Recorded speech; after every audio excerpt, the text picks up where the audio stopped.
से बड़ खबर बा दुखद खबर एवं बड़ झटका भारतीय मानक पई कहीं विनेश फोगट जे कि गोल्ड आनिबा गोटे प्रकार आशा समस्त भितर थिला पदक पक्का कर सारी सेमीरु फाइनाल को प्रवेश कर सारी एवं फाइनाल प्रवेश करबा परे पदक स्थिर होइतला मे भी गोल्ड मेडल आनिबे किंबा रौप्य संतुष्ट हेबे किंतु एबे जो खबर आसुछि कि विनेश फोगट डिस्क्वालिफाइड होइछंती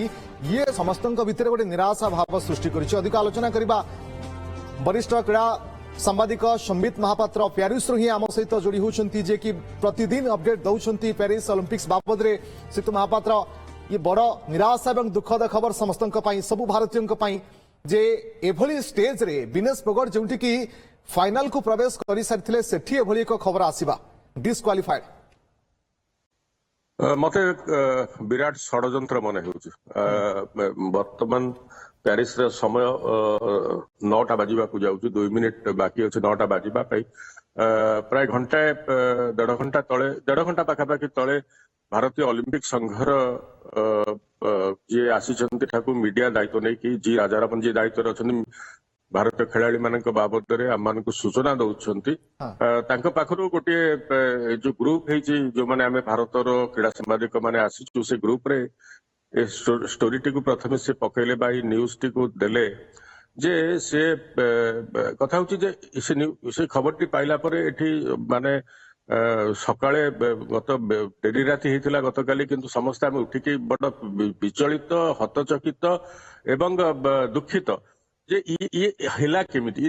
विराट षड्यंत्र बोली मु एथि पई कहूची बा आमे समस्त एठी एकमत षड्यंत्र को लेके तार दुईटी कथा प्रथम कथा जे जदि मंगलवार प्रतियोगिता समयर ये रे से अधिक के आसुची खबर जे 150 ग्राम अधिक थिला तांका ओजन आउ किछ आसुची नै केजी को अधिक थिला कथा होची जे जदि थिला नियम अनुसार तांको खेलिबा पई दिया जाय नथांता सेठी ही तांको बाहर कर दिया जायथांता नियम कहूची जदि मंगलवार प्रतियोगिता पूर्वरु तांकर ओजन निया गला एवं ओजन रे से 50 केजी ऊपर थिले ताले तांको खेलिबा को केमति दिया गला तीनोटी मैच से केमिति खेलिले दिन सारा आपण ताले करूथिले कोन एक द्वितीय कथा होची जे जो ओजन जो माप जो तांकर जो ओजन जो यंत्र रे निया गला सेहा ठीक थिला कि से भूल माप ओजन द्वारा भारत विरोध में षड्यंत्र विनेशंक विरोध में षड्यंत्र करा जाय नाही तो ये मध्य से जो यंत्र से जो माप ओजन नियागला पूरा शरीर से माप यंत्र को लेकिन मध्य मोर प्रश्न मनरे ये गोटे षड्यंत्र मन होची कारण जेपरी भाव में प्रभाव विस्तार करी गोटिए परे गोटिए बाउट को राउंड को जीती फाइनाल ले प्रवेश करितवा विनेश फोगट को कहगला एवं आउ गोटे खबर मध्य मु दवा पे चाहिबी जहां आमे भारतीय ओलंपिक संघ पक्षरु सूचना पाइलु जे गत राति सारा भारतीय ओलंपिक संघर जो माने कर्मकर्ता जो माने आसीचंती एठाकू समस्ते चेष्टा करिथिले ए जो प्रश्न उठिथिला बा जो उठिछि जो घटना ताकू दूरेबा पाई किंतु राति सारार चेष्टा सत्वे ताहा संभव होई परिला नाही एबे कौन हबो ना सी वर्तमान डिस्क्वालिफाई अर्थ से 56तम स्थान रे रहिबे जो 56 जन खेलाड़ी 50 केजी महिला रेसलिंग वर्ग रे प्यारिस ओलंपिक्स रे भाग नेबाकू आसीछंती सेमानक भितरे जे 1 नंबर हेई थांते स्वर्ण जितबार जार संभावना थिला सी वर्तमान 56तम स्थान को चली जिबे अर्थात से सर्वशेष रे रहिबे ये गोटे खेलाड़ी तीनोटी मैच जितिबा परे खेलाड़ी स्वर्ण एवं रौप्य पाई लड़ाई करबा पई जिबा बेले तांकु आपण कहिबे जे ओजन आपनकर अधिका अछि ओजन अधिका अछि आपण खेलिबा को देले केमिति षड्यंत्र किए करथै परंतु आपनको लागु छै तो महापात्र एबे कहिबा मुश्किल किंतु अनेक कथा मन भीतर को आसुची जे कोउठी ना कोउठी जेमते आपण देखिबे अमित रोहिदास को विदा करिवार कथा रेड कार्ड देई हो अनेक निष्पत्ति एपरि कि काली मध्ये जर्मनी विपक्ष मैच रे मध्ये केते गुडी निष्पत्ति फील्ड अंपायर बड़ हतचकित कला भली थिला मन होउतिला गोटे बायस भारत विरोध रे रहिछि किंतु एभली आपण नियम कौन कहूछि नियम कहूछि जे आपण मैच रो पूर्वरु ओजन नेबे ସେଇ ଓଜନ ଅନୁସାରେ ସେ ବକ୍ସର ହୁଅନ୍ତୁ ସେ ରେସଲର ହୁଅନ୍ତୁ ସମସ୍ତଙ୍କର ନେବେ। ଆଉ ଯଦି ଆପଣ କହୁଛନ୍ତି ଯେ ତା ପରବର୍ତ୍ତୀ ସେ ଫାଇନାଲ କୁ ଗଲା ପରେ କହୁଛନ୍ତି ଓଜନ ଆପଣଙ୍କର ଅଧିକା ଥିଲା ଆପଣ ଡିସ୍କ୍ୱାଲିଫାଇ ହେଲେ ଆପଣ ପ୍ରତିଯୋଗିତା ଧାରାରୁ ଆପଣଙ୍କୁ ବାହାର କରିଦିଆଗଲା ତାହେଲେ ଆପଣ ଦେଲେ କେମିତି ଅନୁମତି? ସେ 3ଟି ମ୍ୟାଚ୍ ଖେଳିଲେ କେମିତି? ପ୍ରଥମ ମ୍ୟାଚ୍ ପରେ ଆପଣ ବନ୍ଦ କରିଦେଇଥାନ୍ତେ ତାଙ୍କର।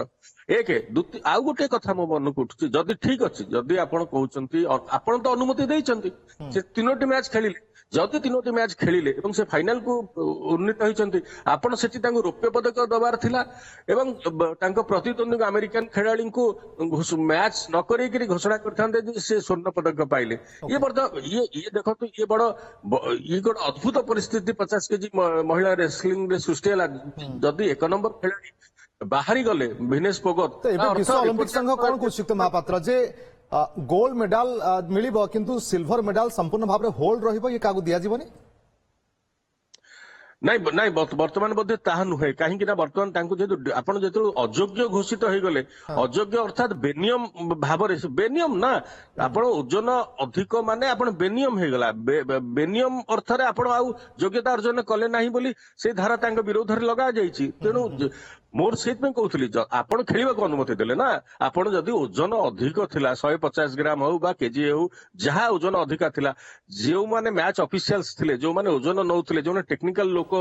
ମହିଳା କୁସ୍ତିର ଏ ପ୍ରତିଯୋଗିତା ଏଠି କରାଉଛନ୍ତି ପ୍ୟାରିସ ଅଲିମ୍ପିକ୍ସରେ ସେମାନେ ତାଙ୍କୁ ବାହାର କରିଦେଇଥାନ୍ତେ। ନାଇଁ ଆପଣ ପ୍ରଥମ ମ୍ୟାଚ୍ ବି ଖେଳିପାରିବେ ନାହିଁ ଆପଣ ଓଭରୱେଟ୍ ଅଛନ୍ତି ଆପଣ ନିୟମ ଅନୁସାରେ ଖେଳିପାରିବେ ନାହିଁ। ଆପଣ ଭିନେସଙ୍କୁ କେମିତି ଖେଳିବାକୁ ପରକୁ ପର 3ଟି ଲଢେଇରେ ସୁଯୋଗ ମିଳିଲା ଯଦି ସୁଯୋଗ ମିଳିଲା ଏବଂ ସେ ଫାଇନାଲ କୁ ଗଲା ପରେ ଆପଣ ତାଙ୍କୁ ଅଯୋଗ୍ୟ ଘୋଷଣା କରୁଛନ୍ତି ଭଲ ହେଇଥାନ୍ତା ଆପଣ ଆଜିର ମ୍ୟାଚ୍ ରେ ଅଯୋଗ୍ୟ ଘୋଷଣା କରିଥାନ୍ତେ ତାଙ୍କୁ ଖେଳିବାକୁ ଦେଇନଥାନ୍ତେ ରୂପା ଦବାର ମୁଁ ଭାବୁଛି ଯେ ଏଇଟା ଭଲ ହେଇଥାନ୍ତା ଆପଣ ଆମେରିକାନକୁ ବିନା ଲଢେଇରେ ଆପଣ ତାଙ୍କୁ ସ୍ୱର୍ଣ୍ଣ ପଦକ ପ୍ରଦାନ କରିବା ପାଇଁ ଘୋଷଣା କରିଥାନ୍ତେ କିନ୍ତୁ ଆପଣ ଖେଳିବାକୁ ଅନୁମତି ଦେଇ ଇଏ ମ୍ୟାଚ୍ ଅଫିସିଆଲ ମାନେ ମୁଁ ସମ୍ପୂର୍ଣ୍ଣ ଭାବରେ ମ୍ୟାଚ୍ ଅଫିସିଆଲ ମାନଙ୍କର ଇଏ ଦୋଷ। ଆପଣ ଜଣେ ଓଭରୱେଟ୍ ଖେଳାଳିଙ୍କୁ କିପରି ଖେଳିବାକୁ ଦେଲେ ପ୍ରଥମରୁ ନିୟମ ତ କହୁଛି ଯେ ଓଭରୱେଟ୍ ଖେଳାଳି ଥିଲେ ତ ଖେଳିପାରିବେ ନାହିଁ। ଆପଣ ଏ ଘଟଣା ପରେ ଶୀତ ମହାପାତ୍ର ଆମେ କଣ ଅନୁମାନ କରିବା ଯେ ଅଲିମ୍ପିକ ସଂଘ ୱାର୍ଲଡ ଅଲିମ୍ପିକ ଫେଡେରେସନ ଇଏ କିଛି ଦେଶ ପ୍ରତି ହିଁ ବାୟସ୍ଡ ରହୁଛନ୍ତି କି ସବୁ ଦେଶ ପାଇଁ ନୁହେଁ? ଅଲିମ୍ପିକ ସଂଘ ବି ଆକୁ ସିଧାସଳଖ କହିପାରିବେ ନାହିଁ କାରଣ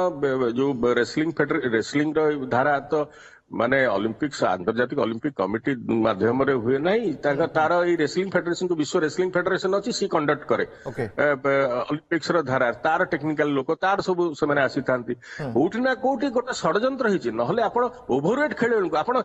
ଆପଣ ଜାଣିକି ଖେଳେଇ ଦେଲେ ଆଉ ବଡ ଅପମାନ ଦେବେ ତାଙ୍କୁ ଏବଂ ଗୋଟେ ହୃଦୟ ବିଦାରକ ପରିସ୍ଥିତି ସାରା ଦେଶ ପାଇଁ ସୃଷ୍ଟି କରିବେ ଫାଇନାଲ ମ୍ୟାଚ୍ ବେଳକୁ ମାନେ ଆପଣ ତାମାନେ ଜାଣି ଶୁଣିକି ଖେଳିବାକୁ ଦେଲେ ତାଙ୍କୁ ଜିତିବାକୁ ଦେଲେ ଏବଂ ତାଙ୍କର କଳା କୌଶଳ ଦେଖିକି ସମସ୍ତେ ଚକିତ ହେଲେ ଭାରତୀୟ ଲୋକ ସାରା ବିଶ୍ୱର ଲୋକ ଆନନ୍ଦରେ ଅଧୀର ହେଲେ ଭାରତୀୟ ଲୋକ ଆଉ ଆପଣ ତାଙ୍କୁ ଠିକ ଠିକଣା ସମୟରେ ଫାଇନାଲ ର ଦିନ ପୂର୍ବରୁ ସକାଳୁ ସକାଳୁ ଆପଣ କହିଲେ ଯେ ସେ ଅଯୋଗ୍ୟ ଘୋଷିତ ହେଲେ ଇଏ କି ପ୍ରକାରର ଧାରା ଏଥିରେ ସିଧାସଳଖ ମୁଁ କହିବି ଯେ ପିଟି ଉଷା ତ ଏଇଠି ପ୍ୟାରିସରେ ଅଛନ୍ତି ଭାରତୀୟ ଅଲିମ୍ପିକ ସଂଘର ସଭାପତି ଅଛନ୍ତି ଚିଫ ଡିମିଶନ ଗଗନ ନାରଙ୍ଗ ଯିଏକି ଅଲିମ୍ପିକ ପଦକ ବିଜେତା ସିଏ ଅଛନ୍ତି ଶିବ କେଶବନ ଯିଏକି ଡେପୁଟି ଚିଫ ଡିମିଶନ ସମସ୍ତେ ଏଇଠି ଉପସ୍ଥିତ ଅଛନ୍ତି ଏବଂ ସେମାନଙ୍କ ସହିତ ଅନ୍ୟ ବହୁ ବରିଷ୍ଠ ପଦାଧିକାରୀ ଭାରତୀୟ ଅଲିମ୍ପିକ ସଂଘର ରହିଛନ୍ତି ହକି ଇଣ୍ଡିଆର ସଭାପତି ଦିଲ୍ଲୀପ ତିର୍କି ମଧ୍ୟ ଅଛନ୍ତି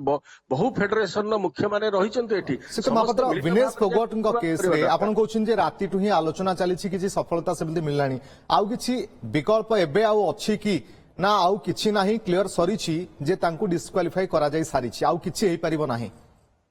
ଆଉ କିଛି ହେଇପାରିବ ନାହିଁ କାରଣ ଯୋଉ ଆମକୁ ଆମ ଗ୍ରୁପରେ ଯୋଉ ତଥ୍ୟ ପକାଯାଇଛି ରାଜାରାମନଙ୍କ ପକ୍ଷରୁ ଯିଏକି ପ୍ରେସ ଆଟାଚି ଅଛନ୍ତି ଭାରତୀୟ ଅଲିମ୍ପିକ ସଂଘର ଏଇ ପ୍ୟାରିସ ଅଲିମ୍ପିକ ସକାଶେ ସେ ଜଣେ ବରିଷ୍ଠ ସାମ୍ବାଦିକ କ୍ରୀଡା ସାମ୍ବାଦିକ ସେ ଜଣେ ସିଏ ଯାହା ପକେଇଛନ୍ତି ଯେ ଆମେ ଯେ ଭାରତୀୟ ଅଲିମ୍ପିକ ସଂଘର କର୍ମକର୍ତ୍ତା ରାତି ତମାମ ଚେଷ୍ଟା କଲେ ଏହାକୁ ରୋକିବା ପାଇଁ କିନ୍ତୁ ଏହା ସମ୍ଭବ ହୋଇପାରିଲା ନାହିଁ ଏବଂ ସେ ଡିସ୍କ୍ୱାଲିଫାଇ ହେଲେ ଏବଂ ବର୍ତ୍ତମାନ ପରିସ୍ଥିତିରେ ଆମ ପାଖରୁ ଆଉ କୌଣସି ବକ୍ତବ୍ୟ ଭାରତୀୟ ଅଲିମ୍ପିକ ସଂଘ ଆଉ କୌଣସି ବକ୍ତବ୍ୟ ଜାରି କରିବ ନାହିଁ। ଭିନେସ ଫୋଗଟଙ୍କ ବିନେଶ ଫୋଗଟଙ୍କ ଅଯୋଗ୍ୟ 50 କେଜି ମହିଳା ରେସଲିଂ ବର୍ଗରୁ ମହାପାତ୍ର ଅଯୋଗ୍ୟ ଯଦି ଘୋଷିତ ଏମିତି ଯଦି ବେନିୟମ ଭାବରେ ପ୍ରତିଟି ଖେଳାଳିଙ୍କୁ କେମିତି ହଇରାଣ କରାଯିବ ଅଲିମ୍ପିକ୍ସ ଭଳି ଗୋଟେ କ୍ରୀଡ଼ାରେ ତାହେଲେ ଯୋଉ ଖେଳାଳି ମାନଙ୍କର ଭାରତୀୟ ମାନଙ୍କର ଆଉ ଖେଳ ବାକି ଅଛି ସେମାନଙ୍କ କନଫିଡେନ୍ସ ଲେଭେଲ କିଭଳି ଭାବରେ ବୁଷ୍ଟ ହବ ସେମାନେ କେମିତି ଆଗକୁ ଯାଇ ଖେଳିବେ ଯେ ଆମେ ଯଦି ବି ଫାଇନାଲ କୁ ଯାଉଛୁ ତାପରେ ମଧ୍ୟ ଅନେକ ପ୍ରଶ୍ନ ଆସିବ ଇ ତ ନିହାତି ଭାବରେ ପ୍ରଭାବ ପକେଇବ ମାନେ ଆପଣ ଭାବନ୍ତୁ ନିରଜଙ୍କର